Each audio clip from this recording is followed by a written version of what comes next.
Transmitter device activated. Coordinates set for Earth 2.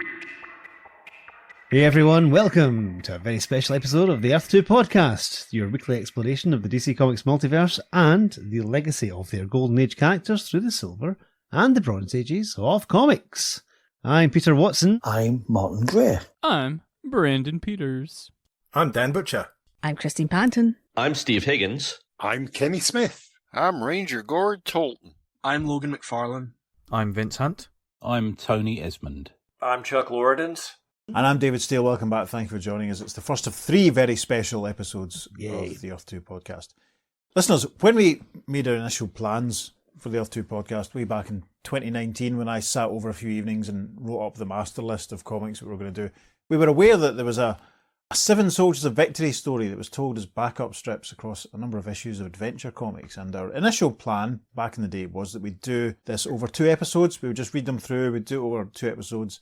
But then, obviously, you might be aware that last summer, when the Seven Soldiers of Victory reappeared in the pages of Just League of America, we had a lot of fun and a lot of stress and a lot of work putting together a massive multicast epic where we got lots of other people involved to play members of the Seven Soldiers of Victory and all of the other heroes that took part in the story. And so we sort of thought, with this looming on the horizon, what are you talking about, David? Well, I'm talking about the 6-part Seven Soldiers of Victory story that was published between issues 438 and 443 of Adventure Comics. It was originally written to be published in the Golden Age, but Leading Comics was flipped over to a funny animal book, and the intended story for issue 15 was never published. The story goes that Paul Levitz, or Levitz, however you pronounce it, found it in a drawer and polished it up, and it was drawn, because it remained undrawn, by a lot of modern artists and serialised over these 6 issues. And our initial plan had sort of been, we'll just do it in 2 chunks. But then, after we'd had so much fun with the Seven Soldiers last year, we sort of thought, should we get Ranger Gord back to play Vigilante? Should we get Brandon back to play Star Spangled Kid? Should we get Steve back to play Stripesy? Etc, etc. And then we sort of thought, well, if we're going to do that, let's split it over 3 episodes. Yep. Because it'll make it much easier on Peter with the editing. A cast of dozens. Cast of dozens. Yes. In his madness, Peter has decided to try and get as many people involved as possible. I know. Some returning performers. And some brand new ones. Yes. Very exciting. Yeah, a few people who have recorded for us in the past, dropping in lines left, right and centre all over the place. Some people obviously like Logan and Dan and Chuck returning to play characters they've essayed before. So yeah, I don't know if we should say any more about it. Should we just get stuck in? Let's get on with it. Right, so part 1 of this story, which was heralded by a beautiful half-page house ad, which you will have seen in the socials by now at the tail end of issue 437 of Adventure Comics. Issue 438 of Adventure Comics, published on December the 31st, 1974. The cover is that one with the old man being flung about by the gorillas for the Spectre story, The Museum of Fear. Steve and I will have covered the Spectre story quite a while ago by now. But we're going to jump straight in.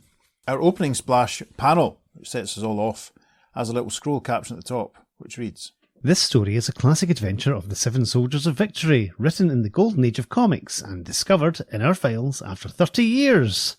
For your reading pleasure, return with us to the Golden Age and the Seven Soldiers of Victory." And it's a very startling splash image. There's a cauldron with green liquid bubbling away inside it, and stirring this cauldron with a ladle and a giant spoon is a little sort of pixie elf type chap in a green loose-fitting jumper, for want of a better way of putting it. He's got purple trousers on. He's a sort of purple wizard's hat, pointy wizard's hat with lots of green and yellow stars and moon shapes all over it. He has vivid pink hair like you might see on a young person nowadays. He's large pointy ears. He's a wicked, evil expression in his face as he stirs this giant cauldron, which we see, not only is it filled with green liquid, but it's filled with the Seven Soldiers of Victory. We can see the Shining Knight and Vigilante and Stripesy and Green Arrow and Speedy and Star Spangled Kid and the Crimson Avenger, and being ladled in are what looks like a fox or a dog or something, and a couple of other figures with orange skin and pointy ears, and another wizard type fellow with a pointy hat and a long beard. What is going on? Well, maybe the next caption will give us some more info. "The Soldiers of Victory have experienced adventures as strange and unbelievable as any human beings. But never before have they even dreamed of such fantastic and bewildering events as follow their meeting with Willie Wisher. For Willie has the unique gift of being able to make anything he wishes come true. And what he wishes up for the Legionnaires is almost beyond the imagination in our ordinary world, although it's merely commonplace in the Land of Magic. We're told it's chapter 1 and we get some credits. Script Joe Samichson, art Dick Dillon plus himself, the OTEX, and editor Joe Orlando. Yes, we're not quite sure what's going on with the OTEX, but such is life. So, Chapter 1. an establishing caption sets the scene. Before a distinguished audience, a new film is about to have its first showing. Yes, we see a very dapper gentleman in an immaculately tailored green suit. He has thick white hair, a thick luxuriant white moustache, and he's standing on the stage in front of a screen. You see the curtain beside him, looking out into the audience, and he says, Ladies and gentlemen, you're about to witness the most sensational, colossal, newsreel epic ever filmed. This masterpiece of the silver screen depicts the adventures of the famous soldiers of victory. We cut to inside the audience here, and there are a couple of men, both dark-haired, both looking incredibly 70s, with luscious sideburns and side partings, and they're saying to each other, So, that's John Showman. Never heard his name before. Who is he? Oh, Showman's a rich man who's made a hobby of helping charities. Beside that, he's been trying to produce movies for years. Never got any place, though. Well, he's got something this time. Any picture featuring the Soldiers of Victory is sure to be a hit. Yes, I wonder why they let him photograph their adventures. Maybe we'll find out. Shh! It's starting. Yes, and the screen has gone a bright yellow, and then we see that the screen now reads, in response to a summons that brooks no delay, the Soldiers of Victory have assembled at an undisclosed meeting place. And we see the Vigilante and Stripesy and the Star Spangled Kid and the Crimson Avenger and Green Arrow and Speedy and the Shining Knight and Crimson Avenger's pal Wing. Vigilante is saying, Well, partners, here we are. Who sent them carrier pigeons with the message? and Stripesy says, Carrier pigeons? You got it wrong, Vig. The kid and me just got a telegram. Crimson Avenger speaks, saying, Seems to be a mix-up here. I read about the meeting in the personal ad column. Green Arrow chips in with, Mix-up is no word for it. and Speedy contributes, Yeah, we got the summons when a plane did some skywriting. and this leaves the Shining Knight to extend a digit and say, By my Halindrum, this is passing strange. My message was straight from the horse's mouth. My steed Victory held the note between his teeth. and the Star Spangled Kid then contributes, Boys, there's something so wrong here. It's got me worried. If none of us sent the messages, who did? And how did he know where to reach us? and with that behind the heroes there is a sudden, and appearing in front of them is a small figure with a green sort of tunic, belted, a black belt with a large gold buckle. He's wearing purple leggings and green buccaneer-type boots that all the Marvel superheroes seem to wear in the 70s. And this little chap taps his chest and addresses the heroes saying, Excuse me, gentlemen, I am Willie Wisher. I sent the messages. Huh? You? says Stripesy. Of course, I simply wished you to have them. You see, I can make anything at all come true just by wishing for it. Wing is delighted by this as he says, Oh, the little man has a good sense of humour, He'd be a riot on stage. says the Star Spangled Kid. Willie continues, I know you don't believe me, but you will soon when you have your wonderful adventures. Now to make sure that we have a record of them. He looks thoughtful, taps his chin and says, I wish for John Showman and some newsreel cameramen. and there is another. And before their very eyes, John Showman, who we saw at the start of the story, the dapper-looking gentleman in a smart suit, he suddenly appears with a crew of cameramen and lighting people and cameras on tripods and all this, and Speedy cries, Huh? What? and the Vigilante says, It can't be. My eyes are going bad on me. Ah, now you're beginning to believe. Now where shall I send you? Let me see. How about the Land of Magic? Green Arrow looks sceptical and says, Land of Magic? There's no such place. Is that so? I just wish you were there. You'd find out. Yes, I wish you were there. and there's a pink glow surrounding Willie, and then suddenly we see the 7 soldiers and John Showman and his crew all hurtling through the air as Stripesy yells, Yay! What's happening to us? Where are we heading for? and then we're suddenly back in the theatre and the big screen is reading, Where are you heading for? The Land of Magic, of course. It's such a land as you have never even remotely imagined. Wait till you see it. You see another shot of the heroes and the camera crew flying through the air. The first of the 7 soldiers to reach their destination is King Arthur's greatest warrior, the Shining Knight. This is headline chapter 2, and another scroll caption sets the scene. Suppose you had to fight an opponent who could anticipate your every move. He knows how you feel and what you think, because he thinks and feels exactly the same way himself. He is just as strong as you are, just as clever, just as quick. And he has a few friends to help him, which you have not. You'd be in a spot, huh? Well, that's exactly the spot the Shining Knight is in when he tangles with a magician, and the wily wizard sets night after night. And another tiny caption tells us the credits for this chapter. Script, Joe Samachin. Art, Howard Chaikin. Editor, Joe Orlando. And this opening sort of half-page splash image shows the Shining Knight in a very subtly different version of his uniform. Instead of the sort of red and gold, it's a sort of gold and silver. Still a sort of red belt around his waist. But basically, the Shining Knight is standing in front of a mirror, which is being tipped towards him by a grotesque-looking man in a weird pantomime bad guy costume of wizard's robes with a big pointy hat with moons and stars on it, and he has an evil-looking goatee beard and pointy face, and he's tilting this mirror towards the Shining Knight and stepping out of the mirror and clashing swords with the Shining Knight. It's his reflection. His reflection come to life. Gosh. Well, we jump into this chapter properly now. The champion of chivalry and victory come to Earth to find a familiar touch in the midst of unfamiliar surroundings. Yes, very gracefully we see the winged horse and Sir Justin landing on a green hillock. There's a grass and trees around, and there's a large... Well, Sir Justin very helpfully tells us what we can see in the distance. Ho, victory! Seest what I see. 'Tis a castle. Such a castle as abound in the days of King Arthur. We see that Justin and his horse are walking a little further into the forest, and we see 2 very odd-looking individuals. To me, they look as if they're extras in the background of a Shakespeare play. Doublet and hose, weird hats. One guy's wearing almost like a clown suit. It's all in white with large yellow spots all over it. And the one in white with yellow spots is saying, Beware, friend, let us not pass too close to the castle of the magician Serlin. Yea, he has captured the princess of Twin Oaks and means to keep her, so he is suspicious of strangers. Justin climbs astride Victory and says, Didst hear, Victory? An evil magician holds a fair maid captive. 'Tis as in the days of the Round Table. But we shall rescue the damsel or die in the attempt. Spare not thy wings, brave steed. And with that they fly off towards the castle. Pulling up quite near a window, the Shining Knight peers in and says, Ah, there he is. Because he has spotted the magician Serlin.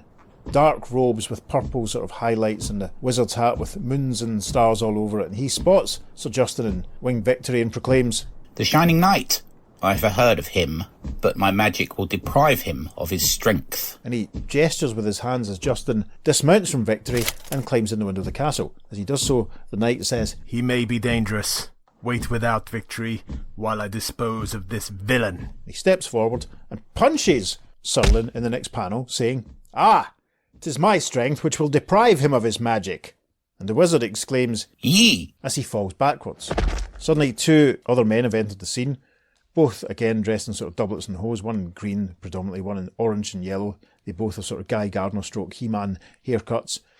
Sir Justin notices them and says, As for these rogues, I will shorten their swords with my own enchanted weapon. With that he swipes his sword, shattering the blades, which they have proffered in his direction. The first one screams, Ow! The second one says, Zounds, the sword is bewitched. And they shall taste defeat to the hilt, says Sir Justin, as he uses the handle of his sword and brings it down hard on the head of the guy in green, who falls to the ground exclaiming, Eee! But as the man of yesterday steps back to avoid a missile, the other guy's obviously throwing a knife at him. Sir Justin steps back as the knife collides with the wall, saying, I fear neither swords nor daggers, villains, but who? And he suddenly, his eyes are wide as he notices that he's standing next to a large mirror. Recovering himself, he says, Ha! 'Tis only mine own image. For a moment so clear it was, I thought it was another knight. And then, scarily, the reflection steps out of the mirror towards him, saying, Thou art right, Shining Knight, and also wrong. I am indeed thy image, but that does not stop me from stepping out of this mystic mirror. What? Exclaims Sir Justin as he raises his sword. The new rival steps forward, saying, And, as the mirror belongs to Serlin, so do I. On guard. Raises his sword, their swords clash as Justin says, Nay, this cannot be. And they start to parry blows, as the new rival replies, saying, It is.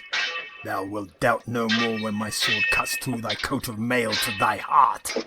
That will never be.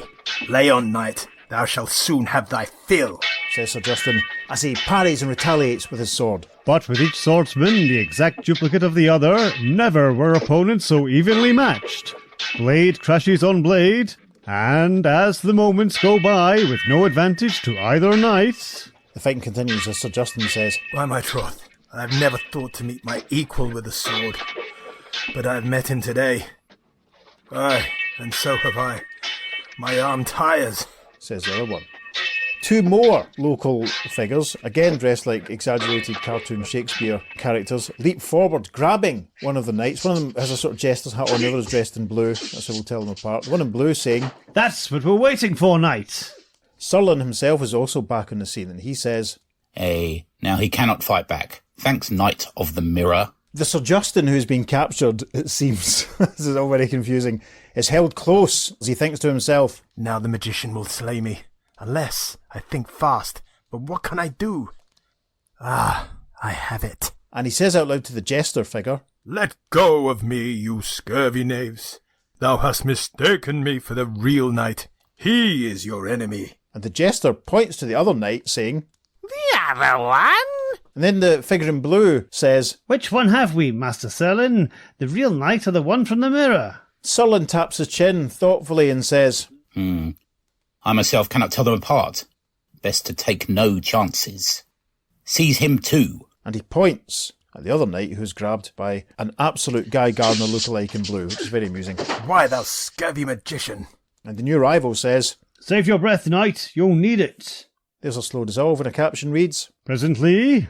And we see the two Sir Justins sitting on a floor of a cell, their wrists tied behind their backs, and Surlin the magician appears in the doorway and says, Later I shall find a way to discern which is which, but for now both will be safe here. We see one of the Sir Justins attempting to wrestle with the ropes around his wrist, thinking, The rogues have bound me well. Try as I will, I cannot cut the ropes without my sword. But I have a plan. First, I must reach the magic mirror. We see the knight move himself towards the mirror. He leans against it, shifting its angle, thinking, The blade in the mirror is as sharp as mine, and that blade I can reach. And we see very cannily, because he's leaning up against the mirror, it's cast a reflection, of course, of his own sword, and he manages to reach in with his ropes and rub the ropes against the reflection of the sword, tearing them. Superb. He then stands, saying, I've outwitted the magician with his own mirror. But of course, stepping out the mirror again is another reflection, or is it the same one? I'm losing track, listeners.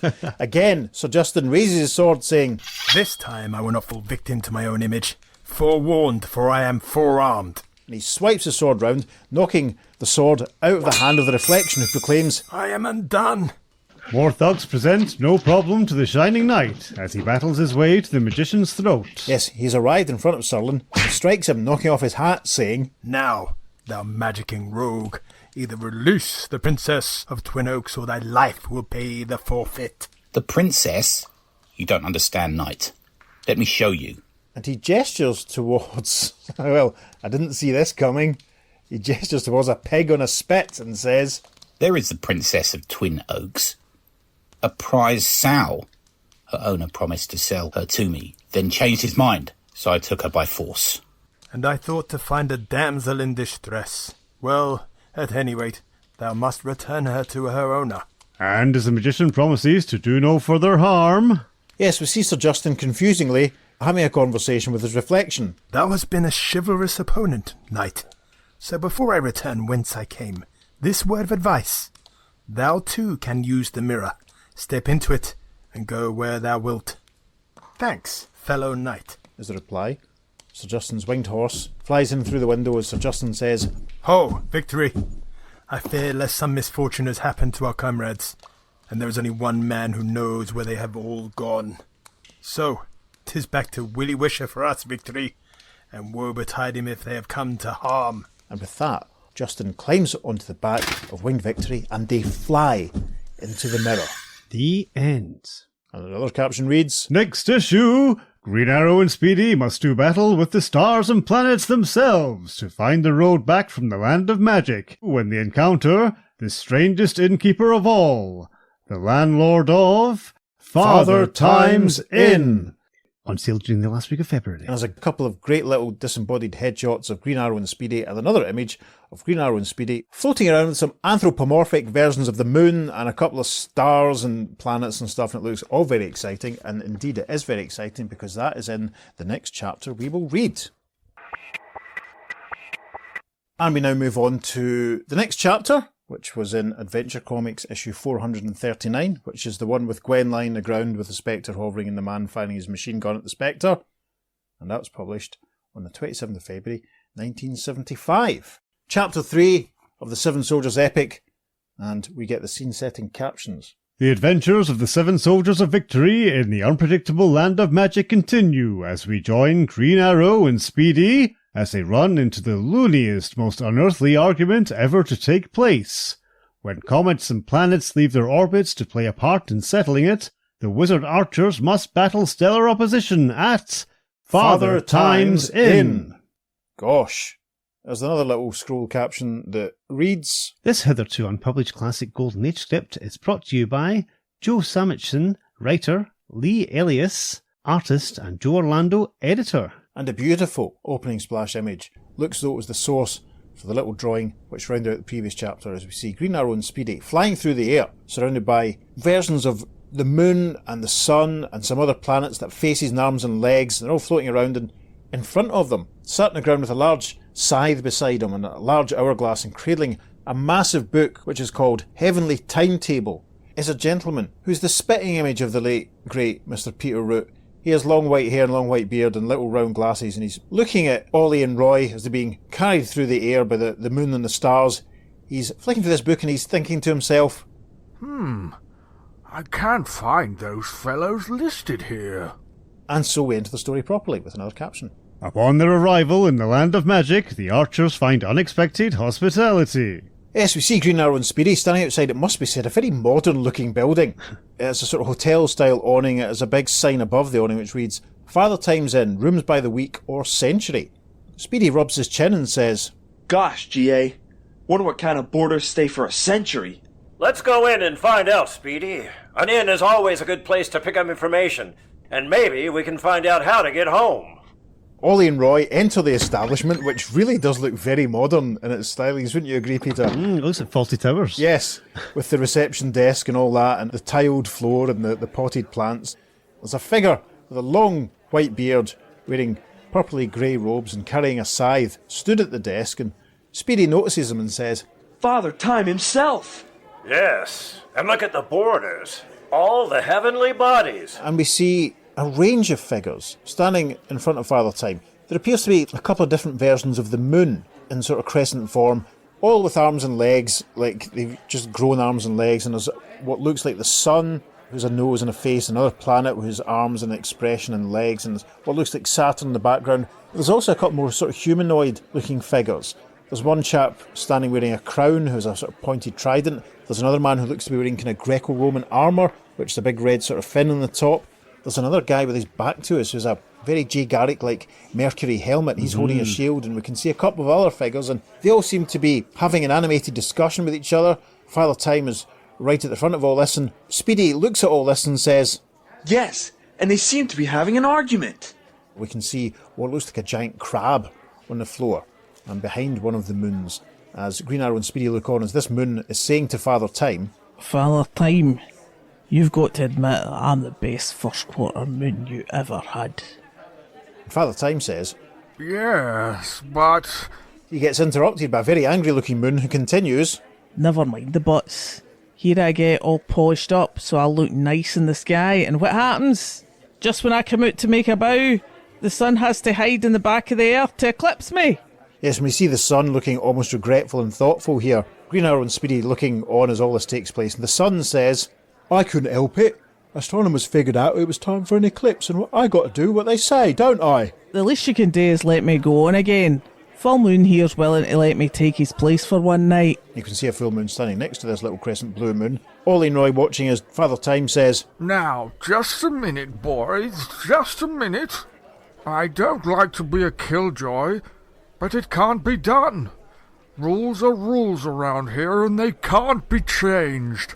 The Moon doesn't look happy. He looks like he's raising a fist in the next panel as he says, Maybe it's time to start breaking rules. Beginning with the one that says you can't kill time. But as his fist comes back, it bumps into another heavenly body, a very pink, ruddied complexion looking figure, wearing golden gloves, and has a neat running facial hair going on, and his head is, well, his whole head I suppose, but he's surrounded by a sort of golden ring. So this is obviously, well, we'll find out who he is in a second. This chap recoils as the Moon's fist accidentally strikes him and says, Hey, watch what you're doing, Moody, or I'll push your face in. To which the Moon says, Listen, Saturn, I could fight rings round you.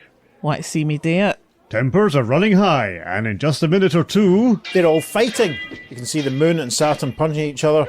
What looks like Neptune and Mars in the background. Mars is powering his sword as Neptune tries to fight him off with his trident. All sorts of chaos going on, and this prompts Speedy to say, Gosh, GA, they're sure quick-tempered. Yes, I'm afraid someone might get hurt. And, when you know it, tempting fate, Green Arrow is struck by a burst of energy that has a nice little star shape that collides with him and sends him flying onto his backside, sending all sorts of little star shapes flying all over the place as Green Arrow yells, Ow! I should have known it would be the innocent bystander. Speedy reaches forward, grabs this shooting star which has struck Green Arrow and hurls it back where it came from, saying, Let's see what a shooting star will do to quiet them down. Keep cool, Speedy. Keep cool. Keep cool? Why? Even Time is losing his head. He's going to cut somebody down. And we see that Father Time is stepping forward, waving his scythe in a very threatening manner. This prompts Green Arrow to reach back into his quiver, saying, I'd better stop him before he gets out of hand. Drop that scythe, Father Time. And as he says this, Green Arrow fires an arrow at Father Time. Father Time exclaims, Huh? As the arrow bounces off the scythe, he still keeps a hold of it though by the looks of things, and then Father Time whirls and sees Speedy and Green Arrow standing there, and he says, Why, I hadn't noticed. Look, boys, strangers. What are they doing here? And Mercury, who's standing just behind Father Time, says, I don't know.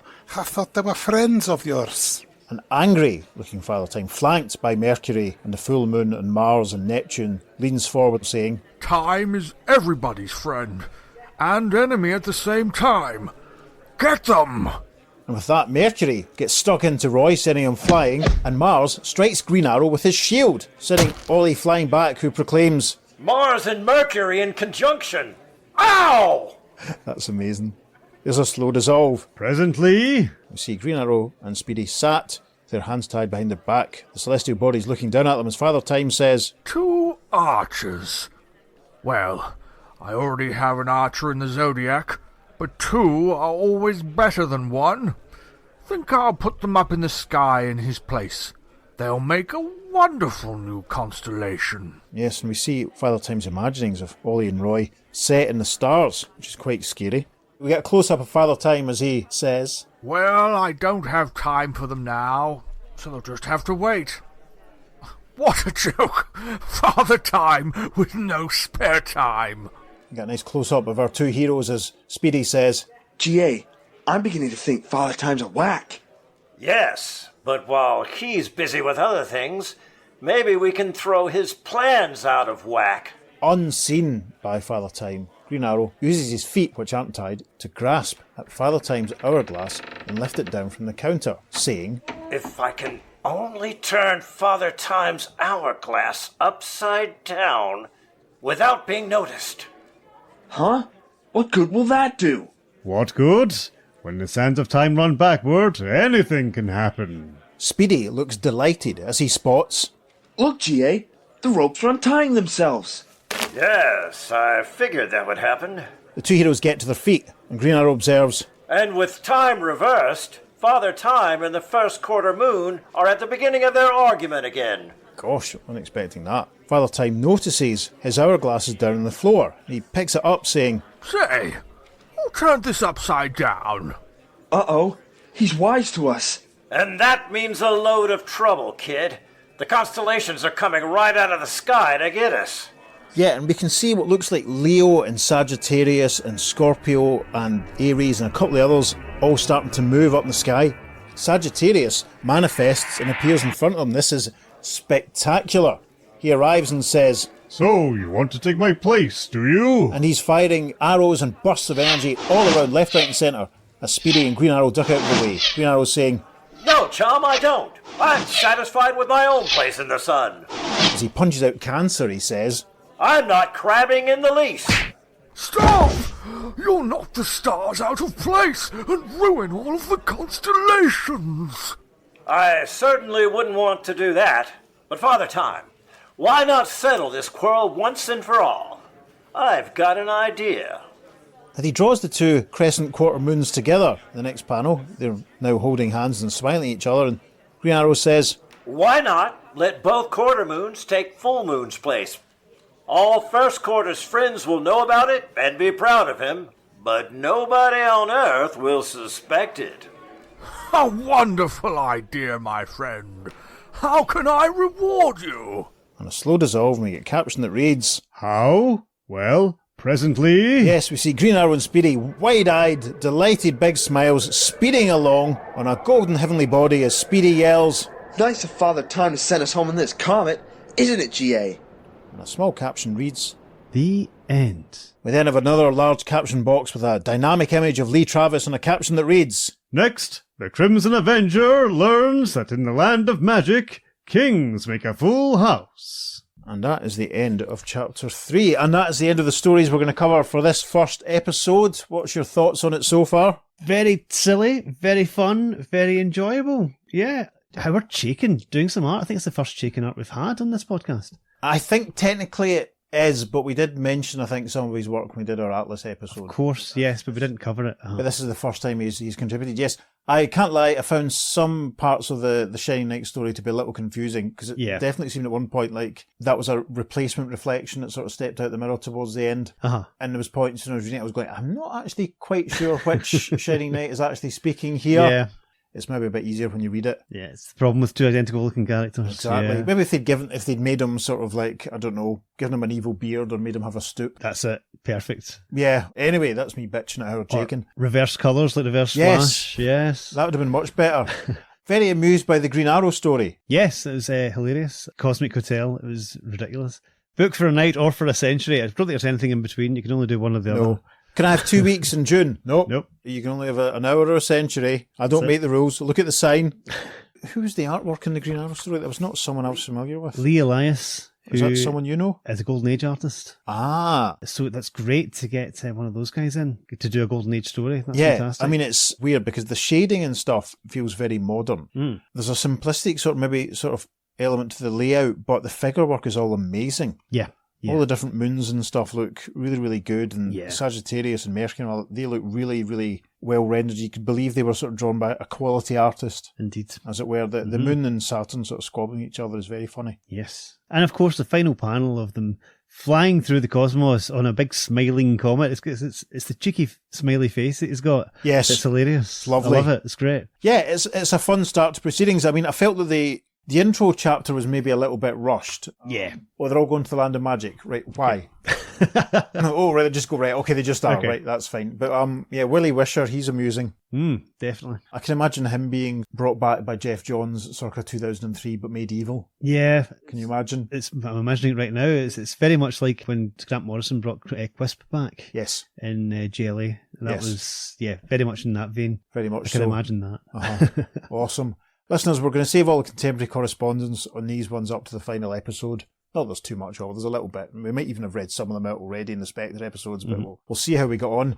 Thank you to all the guest voices who have contributed this week. We'll, of course, put links to all of your shows in the show notes and such like. Yes, indeed. Thanks very much for everyone for taking part. Some for the first time, some coming back. How many times has Logan done Speedy now? I've lost count, quite frankly. Quite a few. Hopefully quite a few more further times as well. But listeners, what did you think of this story? You can email us at theearth2podcast@gmail.com and let us know. Make sure you follow us on social media because we're putting up some lovely bonus content for this and indeed every episode. On Facebook and Instagram, we're at the Earth 2 Podcast, and on Twitter, we're at podcast_Earth2. And it is the number 2 for all of our socials. Yes, be sure to check out the socials over the next couple of weeks. I've managed to scrape together a few pages of original art, so I'll put them up to coincide with the relevant chapters. And that'll do us, I think, for now. So yeah, on that bombshell. I've been Peter. I've been David. See you next time on The Earth 2 Podcast. Oh, I'm exhausted already. Transmatter cube activated. Return coordinates set for Earth Prime. And Ranger Gord says, no, that's wrong. And the Vigilante says...